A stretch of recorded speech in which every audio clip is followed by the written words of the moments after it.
Hello friends, welcome to my YouTube channel. My another video is on balancing the chemical equation. बहुत ही important topic है, कैसे हम chemical equation को balance कर सकते हैं. बहुत ही important है 11-12 साइंस जो लेने वाले हैं आफ्टर 10th. बहुत important है उन लोगों को, क्योंकि बैलेंसिंग के सिवा कोई केमिकल रिएक्शन होगा ही नहीं. तो बहुत ही इंपॉर्टेंट और मेन टॉपिक कह सकते हो, और बोर्ड्स के लिए भी बहुत इंपॉर्टेंट है. तो केमिकल रिएक्शन होता है क्या, वो हम देखेंगे कि a chemical equation represents a chemical reaction. ये केमिकल रिएक्शंस जो हो रहे हैं हम उस इक्वेशन के फॉर्म में उसको लिख रहे हैं. जो केमिकल इक्वेशन उसको बैलेंस करना बहुत जरूरी, क्योंकि दोनों तरफ मास इक्वली बैलेंस्ड होने चाहिए.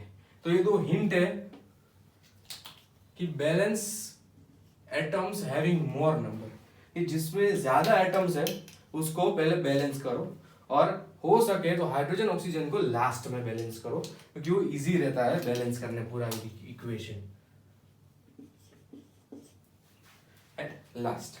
पहला रिएक्शन देखेंगे हम जो मैग्नीशियम ऑक्सीजन के बीच में है, कि जब मैग्नीशियम ऑक्सीजन के साथ ट्रीट करोगे तो वो बनेगा मैग्नीशियम ऑक्साइड. पहले लेफ्ट हैंड साइड जितने भी एलिमेंट्स है वो हम लिख देंगे, राइट हैंड साइड वो भी वही हो गए. ठीक है, अब मैग्नीशियम क्या है, यहाँ पे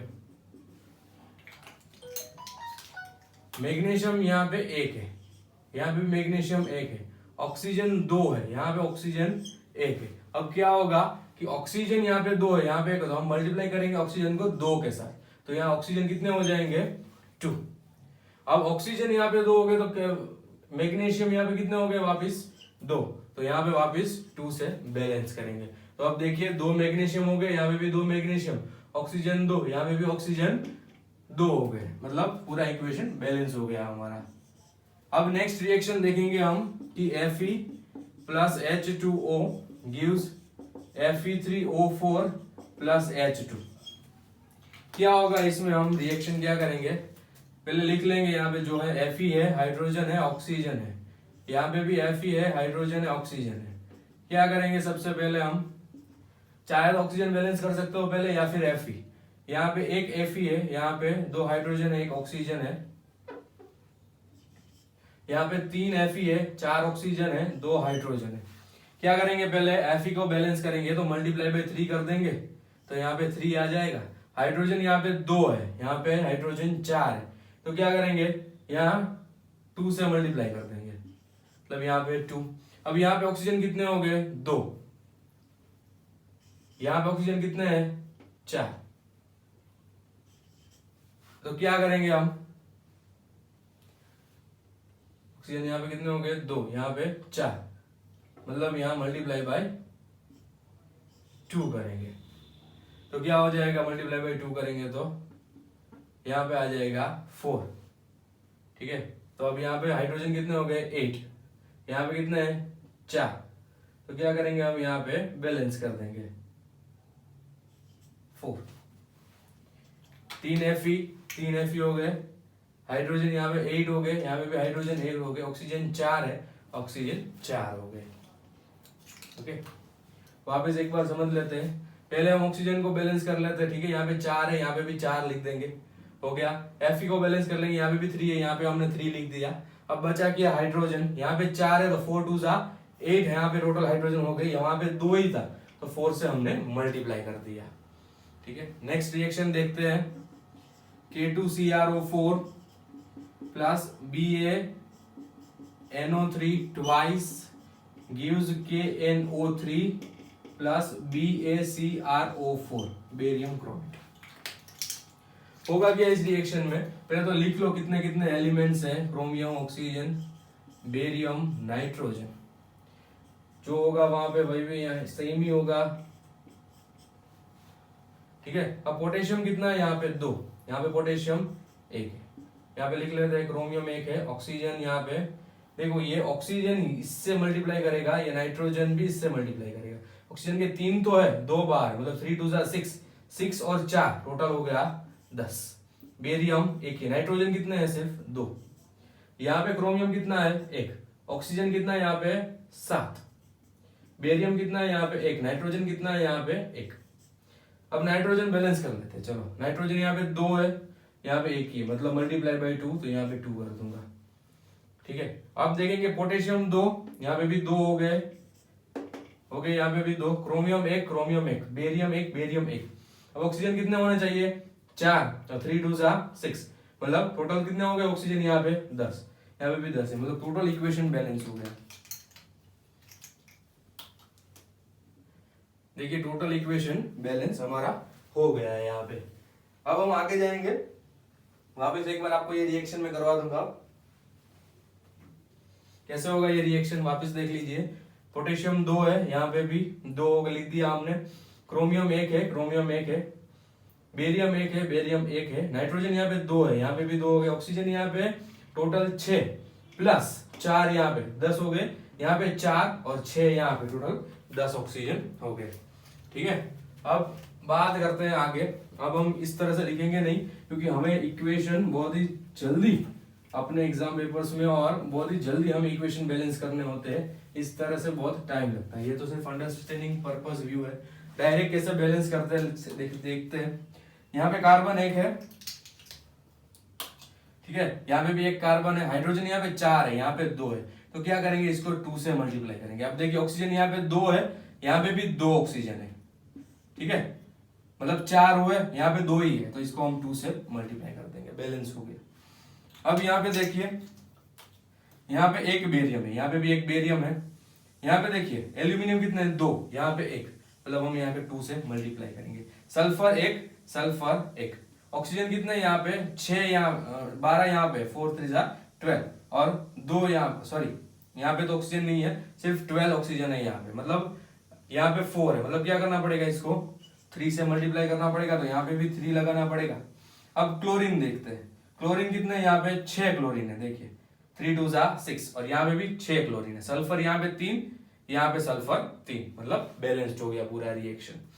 यहाँ देखिए नाइट्रोजन, ये बहुत सिंपल 3 रिएक्शन है। नाइट्रोजन यहाँ कहाँ कितने हैं 2 है, यहाँ पे भी 2 लिख दूंगा। अब हाइड्रोजन कितने हुए 3 2 6, मतलब 3 2 6, यहाँ पे 3 लगाना पड़ेगा। कैल्शियम कार्बोनेट देखो पूरा बैलेंस्ड है, कुछ करने की जरूरत नहीं है। कैल्शियम एक ऑक्सीजन 3, 1 + 2 3, कार्बन 1, यहाँ पे भी कार्बन 1। लास्ट रिएक्शन देखिए H2 ऑक्सीजन 2 है, यहाँ पे 1 ही है, तो मल्टीप्लाई बाय 2, और ये हाइड्रोजन 4 हो गए, मतलब 2 से मल्टीप्लाई करना पड़ेगा। बहुत सारे दूसरे भी रिएक्शंस होते हैं आपके एनसीईआरटी में दिए हुए, आप उसको ट्राई कर सकते हैं। बहुत सारे एग्जांपल नहीं आया है तो मुझे आप डाउट सेक्शन में पूछ सकते हैं। अब देखेंगे कि जो सिंबल्स लगाने हमें होते हैं, खास करके जो नोटेशंस होते हैं, जो रिएक्शन के पीछे आपने बहुत सारी जगह देखा होगा कि ये रिएक्शन लिखते हैं तो यहाँ पे हम लिक्विड लिखते हैं, यहाँ पे हम गैस लिखते हैं, यहाँ पे भी लिक्विड लिखते हैं, तो ये क्या होता है अक्सर, मतलब फर्स्ट वन, ठीक है, कि जो नोटेशन है सॉलिड लिक्विड और गैस,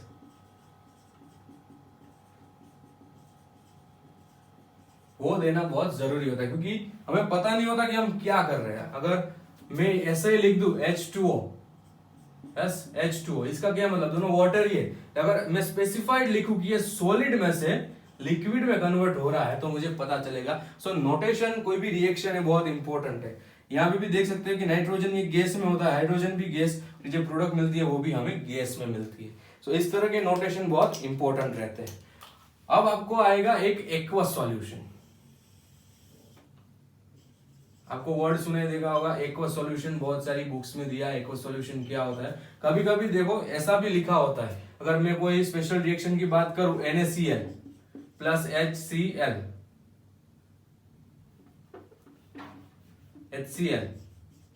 प्लस NaOH, मुझे देगा NaCl प्लस H2O। ये जो पूरा है HCl क्या लिखा होगा यहाँ पे लिक्विड, और गैस भी हो सकता है NaOH लिक्विड, यहां पे लिखा होगा एक्वस, वाटर भी लिखा होगा लिक्विड। अब ये क्या होता है NaCl, सादा सिंपल नमक जो होता है वही होता है जो पानी में, मतलब एक्वस मींस क्या कि कोई भी लिक्विड प्लस आवर सॉल्यूशन। अगर मैं सिंपल बात करूं एग्जांपल थ्रू, तो जो वाटर है हम उसमें सोल्ट डालते हैं तो वो हो गया NaCl। अब NaCl प्योर लिक्विड नहीं है, वो वाटर के साथ मिक्स किया हुआ लिक्विड है, तो हम उसको L नहीं लिख सकते, it is the wrong way. तो हम क्या लिखेंगे NaCl को एक्वस, इस तरह लिखेंगे। ये सच्ची ट्रिक है लिखने की, ठीक है। अब आता है इवोल्यूशन की बात करते हैं।